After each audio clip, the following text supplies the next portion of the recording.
আল্লাহ নবীর ব্যবহার সম্পর্কে কি বলবো? বিশ্ব নবী আমার তানাকে একবার মানুষ পরীক্ষা করতে চাইবেন।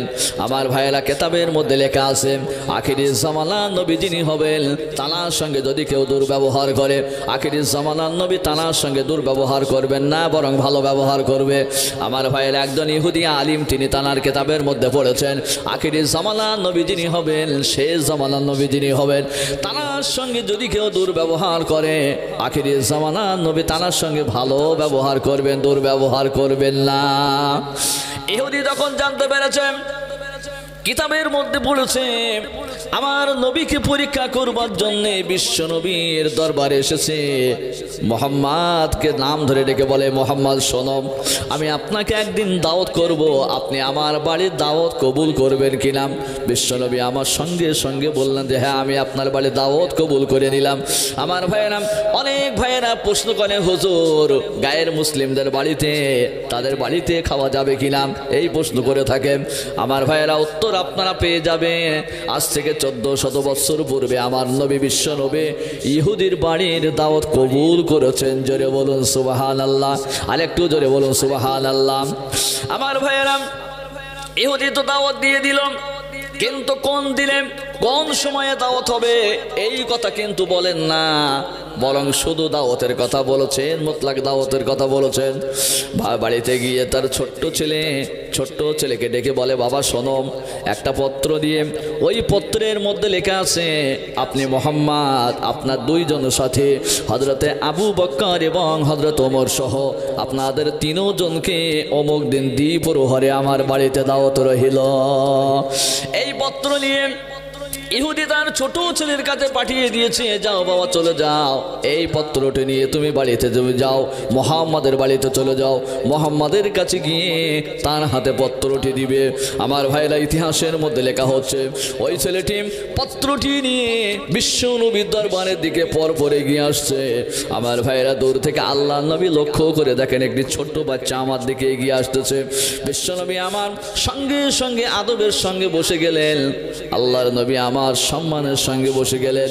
এই ছোট্ট ছেলেটি দূর থেকে লক্ষ্য করে দেখে আমার মতন একজন ছোট বাচ্চাকে দেখে এই মানুষটি আদবের সঙ্গে বসে গেলেন, তার মানে এই মানুষটি কোনো সাধারণ মানুষ নয়, নিশ্চয় মহান মানব হবে। একটু জোরে বলুন সুবহানাল্লাহ, আর একটু জোরে বলুন সুবহানাল্লাহ।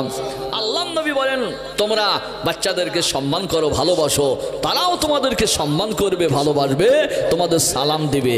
আমরা ছোটদের ভালোবাসতে পারি না, তাদের কাছ থেকে সম্মান নিতেও জানি না, ঠিক কিনা?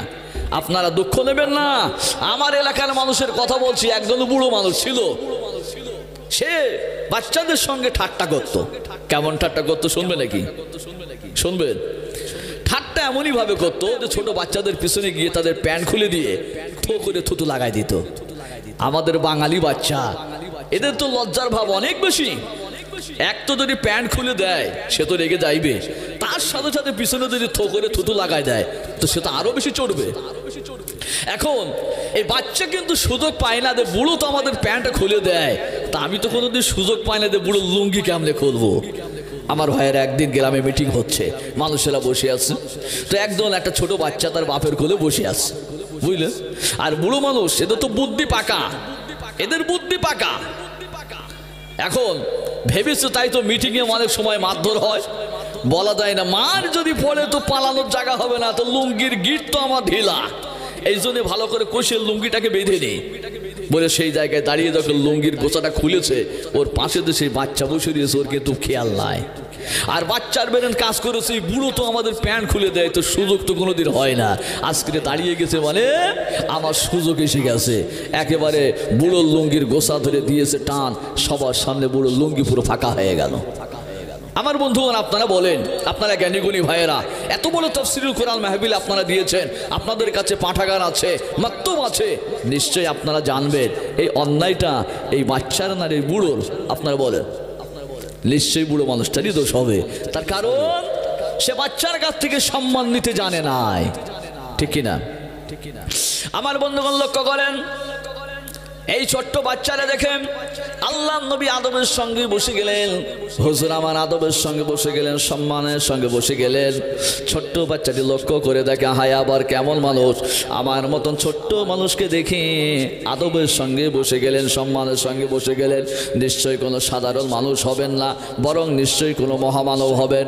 আমার ভাইয়েরা পত্রটি নিয়ে আল্লাহর নবীর কাছে পৌঁছে ওই বাচ্চা পত্রটি আমার হুজুরের হাতে দিয়ে দিলেন। আল্লাহ নবী দেখতে পেলেন লেখা আছে, আপনি মোহাম্মদুর রাসূলুল্লাহ, আপনি মোহাম্মদ, আপনার দুইজন সাথী হযরতে আবু বকর এবং হযরত ওমর সহ আপনাদের তিনজনকে অমুক দিন দ্বিপ্রহরে আমার বাড়িতে দাওয়াত রহিল। আল্লাহর নবী আমার দাওয়াত কবুল করে নিলেন। নির্ধারিত সময় অনুযায়ী আল্লাহর নবী আমার ইহুদির বাড়িতে গেলেন। ইহুদির বাড়ির দরজার কাছে বসে আল্লাহর নবী সালাম দিলেন, আসসালামু আলাইকুম ইয়া আহলাল বাইত। ঘর থেকে কোনো জবাব আসে নাই। দ্বিতীয়বার নবীজি আবার বললেন, আসসালামু আলাইকুম ইয়া আহলাল বাইত। এবারও ঘর থেকে জবাব আসে নাই। তৃতীয়বার নবীজি আবার বললেন, আসসালামু আলাইকুম ইয়া আহলাল বাইত। তিনবার নবীজি সালাম দিলেন। তারপরে হুজুর আর সালাম দিবেন না, এবারে রওনা দিবেন। আমরা শিক্ষা কোথা থেকে নিই? আপনাদেরকে কষ্ট হচ্ছে না তো আমার ভাইয়েরা? শরীরের নাম জলসা নয়, মনে রাখবেন। আজ থেকে 14 বছর আগে কলিঙ্গা গ্রামের নাম শুনেছেন নাকি? কলিঙ্গা গ্রামে আমি জলসা শুনতে গেছি। সেখানে মুর্তজা হোসেন, তখন তিনি বেঁচে ছিলেন, মারা গেছেন। গোলাম আহমদ মুর্তজা জলসা করছেন। তো দুইটা বুড়ো মানুষের পাশে আমি বসেছি। তো একটা বুড়ো মানুষ আর একটা মানুষকে জিজ্ঞাসা করছে, ভাই গোলাম আহমদ মুর্তজা সাহেব কখন আসবে? তখন কিন্তু ওনার জলসা কিন্তু অর্ধেক হয়ে গেছে। তাইলে জিজ্ঞাসা করছেন যে মুর্তজা সাহেবের নাম শুনেছি, বিরাট বড় বক্তা, সেই মানুষটা কখন আসবে? তো পাশের বুড়ো বলছে, আরে বাবা ওই তো বয়ান করছে সেই লোক। তা বলছে, এই সেই মুর্তজা সাহেব? তা বলে হ্যাঁ। তাই সুদ দেবেন না? তা বলে না। তাও আমি যে জলসায় সুদ নাই, শুনে লাভটা কি? কথা বলছেন নাই, আমি বসে আছি সেখানে। আমার বন্ধুগণ ভালো করে মনে রাখবেন শিক্ষার কথা। আল্লাহর নবী কয়বার সালাম দিলেন? কথা বলবেন, আর আপনাদের অসুবিধা হলে বন্ধ করে দেবো। আল্লাহর নবী 3 বার সালাম দিলেন, 3 বার। আমরা তখন কোনো বিত্তশীল মানুষের বাড়িতে যাই, আমরা তখন তাদের বাড়িতে যাই, আমরা দেখি কলিং বেলের ব্যবস্থা থাকে আছে কি না। আমরা কলিং বেল কতবার সিগন্যাল দিই ভাই? উত্তর দেবেন। প্রথম একবার দিলাম, সাড়া মিলল না। দ্বিতীয়বার দিলাম, সাড়া মিলল না। তৃতীয়বার দিলাম, কোনো সাড়া মিলল না। এবারে আমরা চতুর্থবার আর কি দাবাই না চলে আসি? বলেন, এবারে আমরা চলে আসি। জগৎ জুড়ে চলছে 3 বার সিগন্যাল দেওয়া। আপনি কোথায় পেলেন? কোথায় পেলেন? আজ থেকে 1400 বছর পূর্বে আমার বিশ্বনবী ইহুদির বাড়িতে গিয়ে আল্লাহর নবী আমার 3 বার সালাম দিয়েছিলেন। জোরে বলুন না সুবহানাল্লাহ। আর একটু জোরে বলুন সুবহানাল্লাহ। আমার বন্ধুগণ আমরা শিক্ষা নিই কাদের কাছ থেকে? আর রাসূল থেকে শিক্ষা নিতে আমরা পাচ্ছি না, যার কারণে আমাদের অবস্থাটা এই রকম হয়ে গেছে। আমি মুর্শিদাবাদের একটা জলসায় যাইতেছি, শিয়ালদা থেকে উঠলাম। তো নদিয়া পার হয়ে মুর্শিদাবাদে ঢুকলাম। তো যখন শিয়ালদা থেকে উঠলাম দেখলাম যে 2 জন পুলিশ কর্মী আমাদের সঙ্গে আছে। আমি ভাবছি যে 2 জন মুসলিম না গায়ের মুসলিম। যখন নদিয়া টপকে মুর্শিদাবাদে ঢুকলাম তখন তাদের কথাগুলো শুনে বুঝতে পারছি যে এরা মুসলমান। মনটা খুশি হলো যে 2 জন মুসলিম, তারা তো পুলিশ কর্মীতে কাজ করে। আমি খুশি হয়ে দেখলাম যে তারা তখন সিরাজনগর স্টেশনে নামবে, একজন বন্ধু আর একজন বন্ধু থেকে বিদায় নেবে। তা আমি দেখছি যে তাদের গিফটটা কি দেয়, কি গিফট দেয়। লক্ষ্য করে দেখলাম যে বন্ধু বন্ধু থেকে বিদায় নিবে, তো বন্ধু বন্ধুকে গিফট দিতেছে। একটা মুসলমান আর একটা মুসলমানকে গিফট দিতেছে। তার চেনটা খুলে, ব্যাগের চেনটা খুলে 5টা 6টা মদের বোতল তাকে গিফট দিতেছে। আহা, এই হলাম আমরা মুসলমান। আমার বন্ধুগণ মনে রাখবেন আল্লাহর নবী আমার 3 বার সালাম দিলেন। 3 বার সালাম দেওয়ার পরে যখন হুজুর কোনো জবাব পেলেন না, এবার 2 জন সাহাবীকে সঙ্গে করে নিয়ে চলে আসবেন। আমার বন্ধুগণ ইহুদির সঙ্গে সঙ্গে বেরিয়ে গেল। আল্লাহর নবীকে এবং 2 জন সাহাবীকে অপমান করেছে। আল্লাহর নবীকে লজ্জিত করিয়েছে। আমার ভাইয়েরা, নবী দিয়ে আমার সঙ্গে সঙ্গে কি করবেন? হযরতে আবু বকর তিনি লজ্জায় লজ্জিত হলেন। হযরতে ওমর ফারুক রাদিয়াল্লাহু তাআলা আনহু তিনিও লজ্জিত হলেন। তলোয়ারটা খাম থেকে বার করেন, আবার খামের মধ্যে দিতেছেন। আল্লাহর নবীর দিকে বারবার করে তাকান, হুজুর যদি একটা বার অনুমতি দেন আমি ইহুদিকে জনমের মতন বিদায় দিয়ে দিব। আমার ভাইয়েরা, আল্লাহর নবী আমার কিছুই বললেন না। 2 জন সাথীকে সঙ্গে করে নিয়ে হুজুর বাড়িতে এলেন। আবার দ্বিতীয় দিনে ইহুদি পত্র লিখে পাঠায় দিলেন, যাও বাবা চলে যাও, মুহাম্মাদের কাছে চলে যাও, এই পত্রটি মুহাম্মাদের হাতে দিবে। আবার পত্রে লিখে দেওয়া হলো, আপনি মুহাম্মদ এবং আপনার 2 জন সাথী হযরতে আবু বকর এবং হযরত ওমর সহ আপনাদের 2 জনকে, আপনাদের 3 জনকে অমুক দিন দ্বিপ্রহরে আমার বাড়িতে দাওয়াত রহিল। আমার ভাইয়েরা, আল্লাহর নবী আমার দাওয়াত কবুল করে নিলেন। নির্ধারিত সময় অনুযায়ী ইহুদির বাড়িতে রওনা দিলেন। 3 বার সালাম দিলেন, কোনো জবাব দিল না। আমার ভাইয়েরা, প্রথমবারে ইহুদি যেমন আল্লাহর নবীর সঙ্গে বেয়াদবি করেছিল, এবারও আল্লাহর নবীর সঙ্গে বেয়াদবি করেছে। হযরতে আবু বকর বেহুশ হয়ে জমিনের উপরে পড়ে গেলেন। হযরত ওমর ফারুক রাদিয়াল্লাহু তাআলা আনহু তার চেহারাটা লাল হয়ে যান। যদি এই হযরত ওমর রাদিয়াল্লাহু তাআলা আনহু যে রাস্তা দিয়ে যেতেন, ইতিহাসের মধ্যে লেখা হলো, হাদিস শরীফের মধ্যে লেখা আছে, তাফসীরের মধ্যে লেখা আছে, হযরত ওমর যে রাস্তা দিয়ে যেতেন ওই রাস্তা দিয়ে শয়তানও যেত না। হযরত ওমরের চেহারা লাল হয়ে গেল। আল্লাহ নবীর সঙ্গে বেয়াদবি করবেন, আমি ওমর দাঁড়িয়ে থাকব, এটা আমার পক্ষে সম্ভব নয়। তলোয়ারটা খাম থেকে বার করে আবার খামের মধ্যে দিয়ে দেন। বারবার করে নবীর দিকে তাকান। আল্লাহর নবী একটা বারও যদি অনুমতি দেন আমি ইহুদিকে সাফ জবাব দিয়ে দিব। হযরত আবু বকর বেহুশ হয়ে মাটির উপরে পড়ে গেলেন। আমি আবু বকর আল্লাহর নবীর জন্য যা বলেছেন তাই করেছি, আগামীতে যা বলবেন তাই করব। আমি আবু বকর জমিনে দাঁড়াই থাকব, আল্লাহর নবীর সঙ্গে বেয়াদবি করবে আমি আবু বকর কোনোদিন মেনে নিতে পারি না। আমার বন্ধুগণ, 2 জন সাথীকে আল্লাহর নবী সঙ্গে করে নিয়ে বাড়িতে রওনা দিলেন।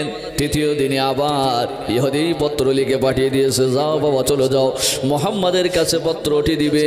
ওই পত্র লেখা আছে, আপনি মুহাম্মদ আপনার 2 জন সাথী হযরত আবু বকর এবং হযরত ওমর সহ আপনাদের 3 জনকে অমুক দিন দ্বিপ্রহরে আমার বাড়িতে দাওয়াত রহিল। আমার ভাইয়েরা, আল্লাহর নবী দাওয়াত কবুল করে নিলেন। হযরত আবু বকর ছুটে গিয়ে বলেন, ইয়া রাসূলুল্লাহ, ইয়া হাবিবাল্লাহ, হুজুর আপনি আমার বেয়াদবি মাফ করবেন, আগামী দিনে আপনি যা বলবেন তাই শুনবো, আর যা কিছু বলেছেন এই পর্যন্ত শুনেছি, আর আগামী দিনে যা বলবেন তাই শুনবো। ইয়া রাসূলুল্লাহ, ইয়া হাবিবাল্লাহ, হুজুর আপনি আমার বেয়াদবি ক্ষমা করবেন, মাফ করে দিবেন। ইহুদির বাড়ির এই দাওয়াতে আমি যেতে পারবো না। হযরত ওমর বলে, ইয়া রাসূলুল্লাহ, ইয়া হাবিবাল্লাহ, হুজুর আপনি আমার বেয়াদবি মাফ করবেন, আপনি যা বলেছেন তাই শুনেছি, আর আগামী দিনে যা বলবেন তাই শুনবো, আপনি যা কথা বলবেন তাই শুনবো। ইয়া রাসূলুল্লাহ, ইয়া হাবিবাল্লাহ, হুজুর আজকের দিনের জন্য ইহুদির বাড়ির দাওয়াতে আমি যেতে পারবো না। ইয়া রাসূলুল্লাহ, ইয়া হাবিবাল্লাহ, হুজুর যেতে পারি, শর্ত এটাই, ইহুদি যদি এবার আপনার সঙ্গে বেয়াদবি করে আমি ইহুদিকে জনমের মতো বিদায় দিয়ে দিব। আল্লাহর নবী আমার 2 জন সাথীকে সঙ্গে করে নিলেন, বুঝিয়ে চললেন, ইহুদির বাড়িতে গেলেন। একটিবার নবীজি আমার সালাম পেশ করলেন, আসসালামু আলাইকুম ইয়া আহলাল বাইত। সঙ্গে সঙ্গে দরওয়াজা খুলে দেওয়া হলো। আল্লাহর নবীকে 2 জন সাহাবীকে এবারে ইহুদি আপ্যায়ন করতে শুরু করে দিল। আপ্যায়ন করবার সময়ে ইহুদি আল্লাহর নবীর দিকে তাকিয়ে বললেন, ইয়া রাসূলুল্লাহ, ইয়া হাবিবাল্লাহ, হুজুর আমি আপনার সঙ্গে বেয়াদবি করেছি, আপনি আমাকে ক্ষমা করে দেন। ইয়া রাসূলুল্লাহ, ইয়া হাবিবাল্লাহ, হুজুর আমি আমার কিতাবের মধ্যে পড়েছি আখিরি জামানার নবী যিনি হবেন, মনে আছে তো? মনে আছে? আখিরি জামানার নবী যিনি হবেন, আখিরি জামানার নবীর সঙ্গে যদি কেউ বেয়াদবি করে, আখিরি জামানার নবী তিনি হবেন যে তানার কোনো বদলা নেবেন না, বরং তানার সঙ্গে ভালো ব্যবহার করবেন। ইয়া রাসূলুল্লাহ, ইয়া হাবিবাল্লাহ, হুজুর আমি একজন ইহুদি আলিম, আমি আপনাকে পরীক্ষা করবার জন্য আপনার সঙ্গে এমনভাবে বেয়াদবি করেছি। আমি এখন বুঝতে পেরেছি, আমি তখন বুঝতে পেরেছিলাম আপনার একজন সাথী হযরত আবু বকর বেহুশ হয়ে জমিনের উপরে পড়ে গিয়েছিল। আমি এটাও বুঝতে পেরেছিলাম আপনার আর একজন সাথী হযরত ওমর তলোয়ারটা খাম থেকে বার করেছিল, বারবার করে বার করতেছিল, আবার খামের মধ্যে দিতেছিল। আপনি যদি একটা বার অনুমতি দিতেন জীবনের মতন আমাকে শেষ করে দিত। ইয়া রাসূলুল্লাহ, ইয়া হাবিবাল্লাহ, হুজুর আমি বুঝতে পেরেছি, আপনাকে পরীক্ষা করেছি, এখন আমি বুঝতে পেরেছি আপনি আখিরি জামানার নবী, বিশ্ব নবী। দয়া করে মেহেরবানি করে আমাকে ইসলামের কলেমাটা পড়িয়ে দিন। আল্লাহর নবী বললেন, পড়ো লা ইলাহা ইল্লাল্লাহু মুহাম্মাদুর রাসূলুল্লাহ। সবাই জোরে জোরে পড়ুন, লা ইলাহা ইল্লাল্লাহ, লা ইলাহা ইল্লাল্লাহ, লা ইলাহা মুহাম্মাদুর রাসূলুল্লাহ। আমার ভাইয়েরা, ইহুদি যখন, ওই ইহুদি আলিম যখন কলেমা পড়ে মুসলমান হয়ে গেলেন, সঙ্গে সঙ্গে ছোট্ট ছেলে তার যে পত্র নিয়ে আল্লাহ নবী দরবারে গিয়েছিল, ছুটে ছুটে এসে আব্বা জানকে জড়িয়ে ধরে বলে, আব্বা জান, আপনি কার হাতে ঈমান কবুল করেছেন, ইসলামে আপনি কার হাতে কলেমা পড়ে নিয়েছেন? আব্বা জান এই মানুষটার কাছে যখন আমাকে পাঠিয়েছিলেন, পত্র নিয়ে যখন পাঠিয়েছিলেন, আমি তখন প্রথমেই গিয়ে বুঝতে পেরেছিলাম আমার মতন একজন বাচ্চা ছেলেকে দেখার সঙ্গে সঙ্গে এই মানুষটি আদবের সঙ্গে বসে গিয়েছিল, সম্মানের সঙ্গে বসে গিয়েছিল। আমি সেদিনে বুঝতে পেরেছিলাম এই মানুষটি কোনো সাধারণ মানুষ নয়, বরং তিনি নিশ্চয়ই কোনো মহামানব হবেন। আব্বাজান, যখন আপনি কলেমা পড়ে নিয়েছেন, আমাকেও একটু কলেমায় শরীক করিয়ে নেন। আল্লাহর নবী আমার বাপ এবং বেটা দুইজনকে একসঙ্গে পড়িয়ে দিলেন, লা ইলাহা ইল্লাল্লাহু মুহাম্মাদুর রাসূলুল্লাহ। সবাই চিল্লায় পড়ে, লা ইলাহা ইল্লাল্লাহ, সুবহানাল্লাহ।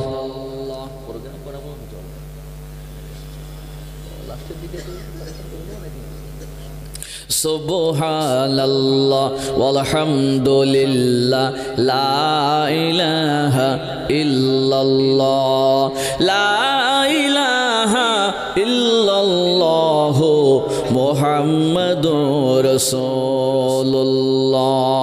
চাঁদ সূরজ গ্রহ তারা দিন রজনী গাইছে তারা মহিমা তোমার, হে পরওয়ারদিগার। বাদশাহ তুমি দিন দুনিয়ার, হে পরওয়ারদিগার। সজদা লৌহে হাজারো আমার, হে পরওয়ারদিগার। বিশ্বভুবনে যা কিছু আছে সবই যে তাহার করুণা যাচ্ছে, তোমার কাছে বাঁচেও মরে জীবন সবার, হে পরওয়ারদিগার। বাদশাহ তুমি দিন দুনিয়ার, হে পরওয়ারদিগার। সজদা লৌহে হাজারো আমার, হে পরওয়ারদিগার। জোরে জোরে লা ইলাহা ইল্লাল্লাহ, লা ইলাহা ইল্লাল্লাহ, লা ইলাহা ইল্লাল্লাহ। আমার বন্ধুগণ মনে রাখবেন, আল্লাহর নবীর পরিচয়ের ব্যাপারে 4টি কথা বলেছি। 1 নম্বরে আল্লাহর নবীর জ্ঞান সম্পর্কে, 2 নম্বরে হুজুরের ব্যবহার সম্পর্কে, 3 নম্বরে রসুলের চরিত্র সম্পর্কে, 4 নম্বরে রসুলের মুজিজা সম্পর্কে, 2 নম্বরে আলোচনা চলছে আল্লাহ রসুলের ব্যবহার সম্পর্কে। এত সুন্দর ব্যবহার আল্লাহ পাক তিনি তার হাবিবকে দিয়েছেন, মানুষ ইসলাম কবুল করতে বাধ্য হয়েছে।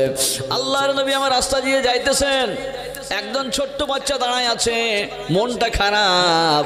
হুজুর লক্ষ্য করে বলেন, বাবা তোমার কাছে একটা লাল রঙের পাখি ছিল। ছোট্ট ছেলেটির সঙ্গে সঙ্গে ডুকরে কেঁদে উঠেছেন, আমার মতন একটা বাচ্চার কাছে ছোট্ট লাল রঙের পাখি ছিল, এটাও আপনি সংবাদ রাখেন, তার মানে নিশ্চয়ই আপনি মহামানব। জোরে বলুন সুবহানাল্লাহ, আরেকটু জোরে বলুন সুবহানাল্লাহ। আমার ভাইয়েরা কটা কথা বলবো, রাত কি রাত বললেও শেষ হবে না। আল্লাহ নবী বসে আছেন সাহাবীদেরকে নিয়ে হুজুর বসে আছেন। এমন সময় একজন সাহাবী ছুটি আল্লাহ নবীর কাছে গিয়ে বলে, ইয়া রাসূলুল্লাহ, ইয়া হাবিবাল্লাহ, হুজুর সকাল থেকে আমি আমার ছেলেটারে খুঁজে পাই না, হুজুর আপনি আমার ছেলের জন্য দোয়া করে দেন।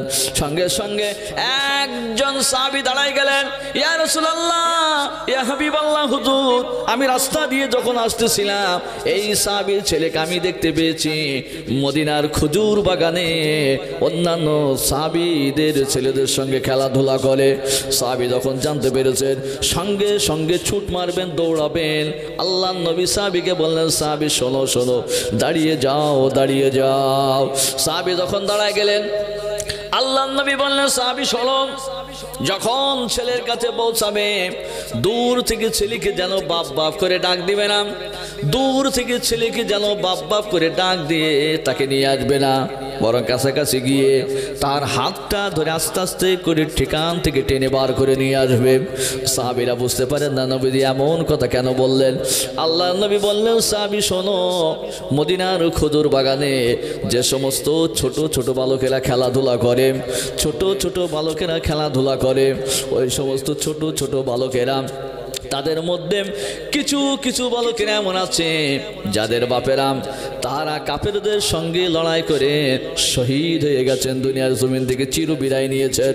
ওগো আমার সাহাবী, ওই সমস্ত এতিম বাচ্চাগুলো তাহারা বাপ হারা। যখন তুমি দূর থেকে বাপ করে চিল্লাইবে, নিজের সন্তানকে বাপ করে ডাক দিবে, ওই সমস্ত এতিম বাচ্চাগুলো তাহাদের নজরটা তোমার দিকে পড়বে। তাহারা বলবে, আহারে দুনিয়ার জমিনে আমার বাপ যদি বেঁচে থাকতো এমনই করে আমাদেরকে বাপ করে দূর থেকে ডেকে হাত ধরে নিয়ে যেত। ওগো আমার সাহাবী শোনো, আমার ওই এতিম ছেলেগুলোর মনে যেন কষ্ট না লাগে, এই জন্য তুমি কাছাকাছি গিয়ে হাতটা ধরে ডেকে নিয়ে আসবে। জোরে বলুন সুবহানাল্লাহ, আর একটু জোরে বলুন সুবহানাল্লাহ। আমার ভাইয়েরা, আল্লাহ নবীর সম্পর্কে কটা কথা বলবো, হুজুরের ব্যবহার সম্পর্কে কত কথা বলবো। আল্লাহ নবী বলেন, ইন্নামা বুইস্তু লিউতাম্মিমা মাকারিমাল আখলাক। আল্লাহর নবী বলেন, দুনিয়ার জমিনে আল্লাহ রাব্বুল আলামিন আমাকে পাঠিয়েছেন পৃথিবীর মানুষের চরিত্রটা পরিপূর্ণ করবার জন্য পাঠিয়েছেন। জোরে বলুন সুবহানাল্লাহ, আর একটু জোরে বলুন সুবহানাল্লাহ। আমার ভাইয়েরা, আল্লাহ নবীর মাধ্যম দিয়ে আল্লাহ রাব্বুল আলামিন আমাদেরকে অনেক জিনিস দান করেছেন। আপনাদের কাছে বলবো, যদি বলবেন শেষ পর্যন্ত বলবো, রসুলের রসুলকে চেনবার জন্য 4টি কথা বলেছি, 2 নম্বরে চলছে। আল্লাহ নবীর মাধ্যম দিয়ে আল্লাহ অনেক জিনিস আমাদেরকে দান করেছেন। আমাদেরকে ভালোবেসে আল্লাহ একটা জিনিস দান করেছেন, তার নাম কোরআন। তার নাম কি? ছেলে বলেন, কোরআন। আল্লাহ পাক বলেন, আর রহমান আল্লামাল কুরআনা খালাকাল ইনসানা আল্লামাহুল বায়ান। রহমান তিনি, যিনি মানুষকে সৃষ্টি করেছেন, কোরআন দান করেছেন।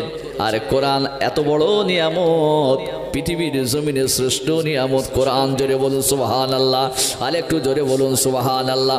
আমার ভাইয়েরা, সেই কোরআন দুনিয়াতে যারা পড়বে অন্যদেরকে পড়ানোর জন্য সুযোগ করে দিবে, তাদের চাইতে উত্তম মানুষ দুনিয়ার জমিনে আর কেউ হয় নাই। এই যে পাঠাগার যেখানে আপনারা বই পড়েন, ছেলেরা পড়ে, আমি ওখানে বসেছিলাম, আমার খুব ভালো লাগলো দেখে। দেখলাম যে কিতাবের উপরে বেশ কয়েকটি কোরআন আছে। নিশ্চয়ই কোরআন মানুষ পড়ে, অপরদেরকেও শেখায় নাকি? এই শিক্ষা কেন হয়? আল্লাহ নবী বলেন, খায়রুকুম মান তাআল্লামাল কুরআনাহু ও আল্লামাহু, আল্লাহর হাবিব বলেন দুনিয়ার জমিনে তারাই সবচাইতে উত্তম যারা কোরআন শোনে, কোরআন পড়ে এবং অপরকে কোরআন শিক্ষা দেয়। তার চাইতে সুন্দর মানুষ, উত্তম মানুষ দুনিয়াতে আর কেউ হয় নাই। আপনি অবাক হবেন, ইতিহাসের মধ্যে লেখা হচ্ছে সুলতান মাহমুদ গজনবীর নাম শুনেছেন নাকি ভাই? শুনেছেন? সুলতান মাহমুদ গজনবী যিনি বাদশা ছিলেন, বাদশাহিত্বের দায়িত্ব, এলাকার মানুষের দায়িত্ব পালন করবার পর সুলতান মাহমুদ গজনবী তিনি নিজের বাড়িতে যাইতেছেন। আমার ভাইয়েরা, মাদ্রাসার একটা ছোট্ট ছেলে, কোরআন পড়নেওয়ালা একটা ছেলে, তার লাইট নাই, হারিকেন নাই, পয়সা করি নাই, জিনিসপত্র নয়। সুলতান মাহমুদ গজনবী এই ছোট্ট ছেলেটা দেখেছে। আমার ভাইয়ের ছোট্ট ছেলেটি মাদ্রাসায় কোনো জিনিসের অত ইন্তজাম নাই। আমার ভাইয়েরা, লাইটের আলোয় পড়বে, কেমন করে পড়বে? হারিকেন নাই, বাপ ছোটবেলায় মারা গেছে। এই এতিম ছেলেটি কোরআন নিয়ে সুলতান মাহমুদ গজনবীর বাড়ির সামনে গেট আছে, গেটের ওখানে লাইট জ্বলছে। ওই লাইটের আলোয় দাঁড়িয়ে দাঁড়িয়ে, শীতের রাতে গায়ে কাপড় নাই, গায়ে কোনো, আমার ভাইয়েরা গায়ে কোনো সোয়েটার নাই, শীতের রাতে কাঁপতে কাঁপতে কোরআনটা হাতে নিয়ে সুলতান মাহমুদ গজনবীর বাড়ির গেটের সামনে দাঁড়িয়ে দাঁড়িয়ে কোরআন তেলাওয়াত করে। সুলতান মাহমুদ দূর থেকে লক্ষ্য করে দেখেন, আমার বাড়ির সামনে লাইটের সামনে কোনোদিন তো কাউকে দেখি নাই। এই ছেলেটি কোথায়? এ কোথায় বাড়ি, কোথা থেকে এলো? গায়ে শীতের রাত, এই শীতের রাতে গায়ে কোনো মোটা বস্ত্র নাই, কোরআনটা নিয়ে দাঁড়িয়ে আছে। দাঁড়িয়ে দাঁড়িয়ে কোরআন শরীফ পড়ে গেল। কাছাকাছি যখন এসেছে ছেলেটারে ডাক দিল, ছেলেটি ভয় খেয়ে গেল, আহাইয়াতি মানুষ, বাপ নাই। আবার বাদশাহ ডেকেছেন, কি জবাব দিবে কিছুই খুঁজে পাই নাই। সুলতান মাহমুদ গজনবী ছেলেটারে ডেকেছে, বাবা শোনো, শীতের রাতে মাদ্রাসার কোনো ছেলে তো জাগে না, কোনো ছেলেকে দেখতে পাওয়া যায় না। তুমি শীতের রাতে তোমার গায়ে কোনো ভালো লেবাস নাই, কোনো সোয়েটার নাই, তুমি কেন এই জায়গায় দাঁড়িয়ে দাঁড়িয়ে কোরআন পড়ো? তোমার কি কোনো হারিকেন নাই? অন্যের আলোয় কি তুমি পড়ো নাই? এতিম ছেলে কি জবাব দিবেন? সুলতান মাহমুদ গজনবীর দিকে তাকিয়ে বলেন, জাহাপানা, দুনিয়ার জমিনে আমার বাপ নাই, আমার বাপ দুনিয়া থেকে বিদায় নিয়েছেন। আমার মা পরের বাড়িতে কাজকাম করে, যা কিছু রোজগার হয় অল্প কিছু পয়সা আমার মা আমাকে দেন। আমার মায়ের কাছে তেমন কোনো পয়সা নাই। জাহাপানা, আমি একজন আর হারিকেনের আলোয়, আজকাল দুনিয়াতে লাইটের ইন্তজাম হয়েছে, আমার ভাইয়েরা মাধ্যমিক পরীক্ষা দিবে, আমার ভাইয়েরা কত সুন্দর জায়গায় বসে বসে পড়াশুনো করে, মাদ্রাসার ছেলেরা পরীক্ষা দেবে, কত সুন্দর সুন্দর লাইটের ইন্তজাম, সেখানে বসে পড়াশুনো করে। কিন্তু আমার ভাইয়েরা আজ থেকে 20 বছর, 40 বছর, 50 বছর আগে আমার ভাইয়েরা এত সুন্দর লাইটের ইন্তজাম তখন ছিল না। আমার ভাইয়েরা ওই সময়ে ছোট্ট ছেলেটি, এতিম বাচ্চাটি বলে, ও জাহাপানা, আমার কাছে হারিকেন নাই, একজন সাথী ভাইয়ের একটা হারিকেন আছে, ওই হারিকেনের আলোয় আমি বসে বসে পড়াশুনো করি, কিন্তু সাথীর যখন পড়াটা মুখস্থ হয়ে যায় সে শুয়ে পড়ে আর হারিকেন বন্ধ করে দেয়, আমার পড়ার সুযোগ হয় না জাহাপানা। এবারে বললেন, তাহলে তোমার গায়ে কোনো বস্ত্র নাই কেন? বলে, যাবো না, বস্ত্র কেমনে কিনবো? আমার মা যতটুকু পয়সা দেয় আমার নাস্তা করতেও তা ফুরিয়ে যায়, নাস্তাও পর্যন্ত সঠিকভাবে হয় না, শীতের বস্ত্র আমি কেমনে কিনবো? সুলতান মাহমুদ গজনবী বলে, বেটা শোনো শোনো, আমার সঙ্গে তুমি চলে এসো। বাড়িতে নিয়ে গেলেন, নিজের কুরসিতে বসাই দিলেন। সুবহানাল্লাহ বলেন, আর একটু সুবহানাল্লাহ বলেন। সম্মান দেওয়ার মালিক কে? আর সম্মান ছিনাই নেওয়ার মালিক? অতুইজ্জু মান তাশাউ ওয়া তুযিল্লু মান তাশাউ, আল্লাহ যাকে চান তাকে সম্মান দেন, আর যাকে চান তাকে সম্মান কেড়ে নেন।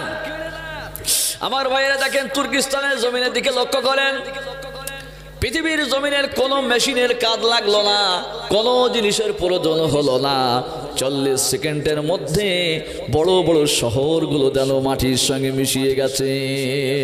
এ ক্ষমতা কার? চিল্লায় বলেন। দুনিয়ার কোনো মেডিসিনের দরকার নাই, কোনো পরমাণু বোমার দরকার নাই, কোনো আকাশে এমন যন্ত্র ফিট করবে যেখানে গিয়ে মানুষেরা লড়াই করবে। আমার ভাইরা তেমন কোনো জিনিসের প্রয়োজন নাই। আমার ভাইরা, আল্লাহ রব্বুল আলামিন শুধু বলবেন কুন ফায়াকুন। কোরআনে আছে ইন্নামা আমরুহুম ইযা আরাদা শাইয়ান আইয়াকুলা লাহু কুন ফায়াকুন। আল্লাহ পাক যখন কোনো কিছুর ইরাদা করবেন শুধু বলবেন কুন, হয়ে যাও, সঙ্গে সঙ্গে হয়ে যাবে, দেরি লাগবে না। আমার ভাইয়েরা দেখুন, দুনিয়ার জমিন থেকে আল্লাহ রব্বুল আলামিন মাকে তুলে নিয়েছেন, সদ্যজাত শিশু, ছোট্ট মাসুম বাচ্চা। আল্লাহ রব্বুল আলামিন কত সুন্দর করে বিল্ডিং এর তলায় তাহাকে বাঁচিয়ে রেখেছেন, বলেন হ্যাঁ কি নাম? এটা কে করেন? কে করেন? পৃথিবীর মানুষেরা তার নাম দিয়েছে আয়া, যার মানে হচ্ছে অলৌকিক। আবার লক্ষ্য করেন, দুনিয়ার জমিনে বুড়া মা, একদম বয়স হয়ে গেছে, 80 বছরের উপরে হয়ে গেছে, এমন মানুষকে আল্লাহ রব্বুল আলামিন বিল্ডিং এর নিচে বাঁচিয়ে রেখেছে। আবার শক্তিশালী যুবক, গায়ে জোর আছে, তাহাকেও আল্লাহ নিয়ে নিয়েছেন। আল্লাহ রব্বুল আলামিন যেটা ইচ্ছা সেটা করেন। পৃথিবীর মানুষের কাছে আল্লাহর কোনো কৈফিয়ত দেওয়া লাগে না, লাগে? আবার আল্লাহ রব্বুল আলামিন তিনি যখন ইচ্ছা করবেন সেটাই করেন, আল্লাহ কাহারও কাছে কৈফিয়ত দিবেন না। আমার ভাইয়েরা যে কথা বলতেছিলাম, সুলতান মাহমুদ নিজের চেয়ারে, নিজের কুরসিতে বসাই দিয়েছে ছোট্ট ছেলেটারে। ছেলেটি বড় খুশি হয়ে গেল, জীবনে এমন কুরসি পাই নাই, জাহাপানার কুরসিতে আমাকে বসাই দিয়েছে। আমার ভাইয়েরা, এবারে সুলতান মাহমুদ গজনবী বলেন, বেটা তোমার মা কত পয়সা আয় করে? আমার মা এত পয়সা আয় করে। এবারে সুলতান মাহমুদ বলেন, বাবা বলো, তুমি প্রত্যেক দিন সকালে নাস্তা করো কত টাকা? তোমার গায়ে সোয়েটার কিনতে কত টাকা লাগবে? হারিকেন কিনতে কত টাকা লাগবে? বলো বাবা। তোমার জন্য 1 বছরের খরচ কত টাকা লাগবে? বোর্ডিং ফি কত টাকা লাগবে? এক এক করে যখন সমস্ত হিসাবগুলো বলেছে, এতিম বাচ্চা ছেলেটি যখন সমস্ত হিসাবগুলো দিয়ে দিয়েছে, সঙ্গে সঙ্গে সুলতান মাহমুদ গজনবী 1 তোলবা টাকা বার করে ক্ষতির মধ্যে দিয়ে দিয়েছে। ক্ষতি পর্যন্ত নাকি? আরে ক্ষতির বোঝেন, পুরাতন মানুষেরা বুঝবেন ক্ষতির। এখন তো সব বিভিন্ন রকমের আপনার মানি ব্যাগের ব্যবস্থা। হ্যাঁ, ক্ষতির মধ্যে তার মানে আপনার 10 টাকা একদিকে, 20 টাকা একদিকে, 50 টাকা একদিকে, 100 টাকা একদিকে, ক্ষতির মধ্যে সব রকমের ব্যবস্থা আছে। আমার ভাইরা তখন সুলতান মাহমুদ গজনবী টাকাগুলো নিয়ে তার মধ্যে দিয়ে দিয়েছে, বলে বেটা ধরো। এতিম ছেলেটি যখন টাকাগুলো পেয়ে গেল, মনটা খুশি হয়ে গেল। দুনিয়াতে বাপ নাই, আমি বাপের মতো উপকার পেয়েছি।